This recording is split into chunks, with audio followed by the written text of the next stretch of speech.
A reckless police officer attacked a blind girl and her service dog in broad daylight. What happened next shocked everyone who witnessed it and sparked a chain of events no one saw coming. The late afternoon sun cast golden light across the busy street as cars rolled past, horns occasionally breaking through the hum of the city. Among the noise and constant movement, a small girl walked slowly, her hand gripping the harness of her loyal service dog. Her other hand held a white cane. She was only 7 years old, with soft blonde hair tied in pigtails, her pale blue dress brushing gently against her knees. Though the world around her was nothing but a blur of sound and sensation, her dog was her compass. Steady, watchful, alert to every subtle shift in their surroundings. People on the bustling street paused for just a moment as they noticed the girl and her German shepherd. The dog's black and tan coat gleamed under the sunlight, its vest marked clearly, Service K9. Do not pet. A few kind strangers smiled softly, admiring their quiet, heartwarming bond. But as the girl carefully stepped onto the crosswalk, the peaceful rhythm of the street began to change. A distant wail of sirens echoed in the distance, growing louder with every second. The dog's ears perked up. Its muscles tensed. Something was coming. Something that would shatter the calm of this ordinary day and plunge both the girl and her loyal companion into an unforgettable nightmare. The sound of sirens grew deafening, bouncing off the tall buildings that lined the street. The little girl froze, her grip tightening on her dog's harness. She couldn't see the flashing lights, but she could feel the tension ripple through her dog's body and hear the panicked murmurs of bystanders around her. Suddenly, 2 police cruisers screeched to a stop, blocking the crosswalk completely. Officers leapt out, weapons drawn, shouting orders the girl couldn't fully understand. She only heard the words, "Get down," and the commanding voices slicing through the air, making her heart pound in her chest.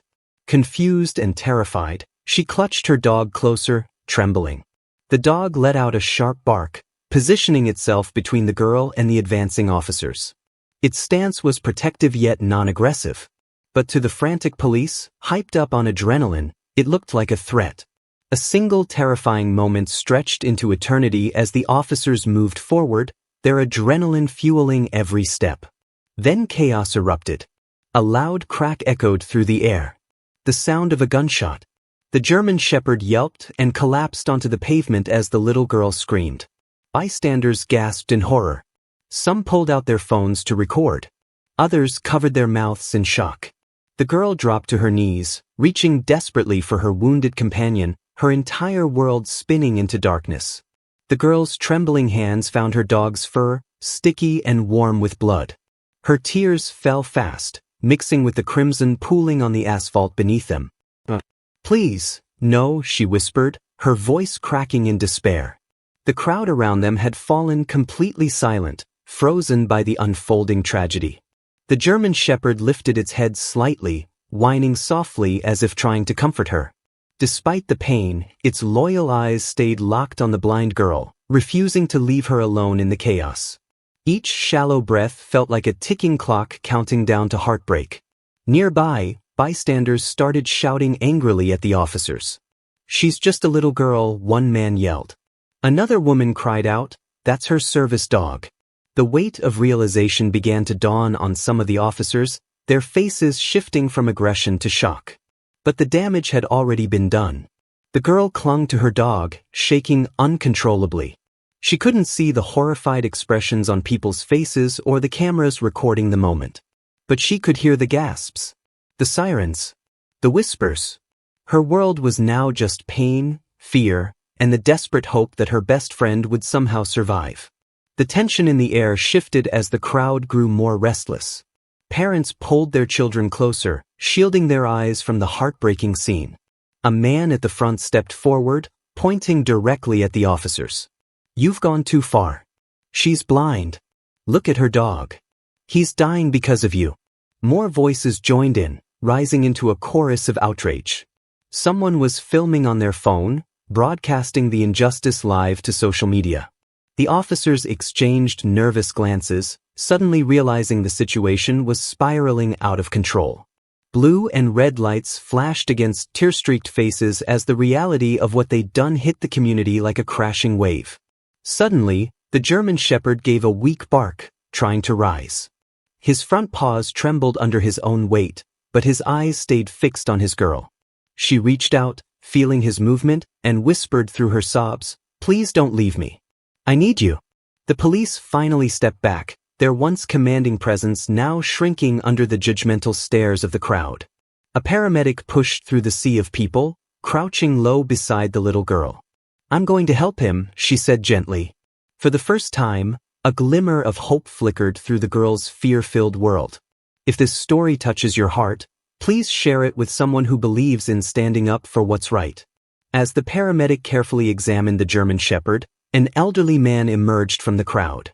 He wore a faded military cap, his posture straight despite his years. "Wait," he said firmly, his voice cutting through the noise. "I know this dog." The murmurs of the onlookers quieted as he knelt beside the trembling canine, gently stroking his fur. "This dog saved lives in my unit," the veteran continued, his voice breaking with emotion. "He's not just a service animal. He's a hero." The crowd gasped collectively. The little girl's sightless eyes turned toward the sound of his voice. "You knew my dog?" she whispered, still clinging to his paw as if holding on to hope itself. "Yes, sweetheart," the man said softly, his weathered hand resting over hers. "He once saved me. And I promise we're going to save him now." The officers, now visibly ashamed, lowered their eyes. The tension began to shift from anger to determination as the community rallied around the fragile pair. The paramedic carefully lifted the dog onto a stretcher. The veteran placed a gentle hand on the girl's shoulder. "You're coming too," he said firmly. "No one's leaving him alone." For the first time that day, the little girl's sobs began to slow, her grip on her dog never loosening as they headed toward the waiting ambulance. The ambulance sped through the city streets, sirens wailing as the little girl clutched her dog's paw, her knuckles white, her lips trembling with silent prayers. Beside her, the elderly veteran sat watchful, his hand gently resting on her shoulder, as if lending her the strength to endure this moment.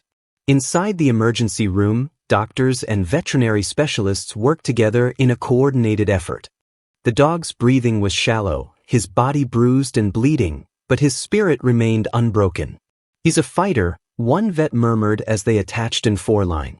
The girl leaned in close, whispering to her companion, "Please don't leave me. You're my only eyes. My best friend." Through the glass window, the officers who had acted so recklessly watched in shame. The veteran turned toward them, his voice quiet but firm. "Remember this. Not all heroes wear badges like yours. Some walk on four legs. And they never ask for thanks." His words hung heavy in the sterile air. Hours felt like days. Finally, a soft whimper rose from the stretcher. The dog's tail moved ever so slightly. The girl gasped, tears streaming down her face as the vet smiled warmly. "He's responding," the vet said. In that instant, hope returned to the room, and the entire hospital seemed to exhale in collective relief. Days later, the girl and her canine companions sat in a small courtroom. The officers who had attacked them stood at the front, their heads lowered in shame. The veteran testified passionately, recounting every detail with precision, while hospital staff supported the girl's case. "She's blind," he said, his voice steady. "But today, you all saw more clearly than ever before." When it was the girl's turn to speak, she stood trembling, her small hand resting on her dog's head as she whispered, "He saved my life. He's my family. And he never hurt anyone." The courtroom fell silent, every heart heavy with guilt and regret. Even the judge leaned forward, visibly moved by her words. After deliberation, the verdict came. The officers were found guilty of misconduct and ordered to compensate the girl and her dog. More importantly, they were required to attend service dog training and participate in community programs for the blind. Justice was served, and the room erupted in applause. As the girl left the courtroom, her dog walking proudly beside her, the veteran smiled knowingly. Life had given them both a second chance. She whispered to her faithful companion, "We're safe now." His tail wagged. And for the first time since that horrible day, the world finally felt bright again. If this incredible story moved you, don't forget to like, share, and subscribe for more powerful true stories that prove courage and justice can triumph even in the darkest moments.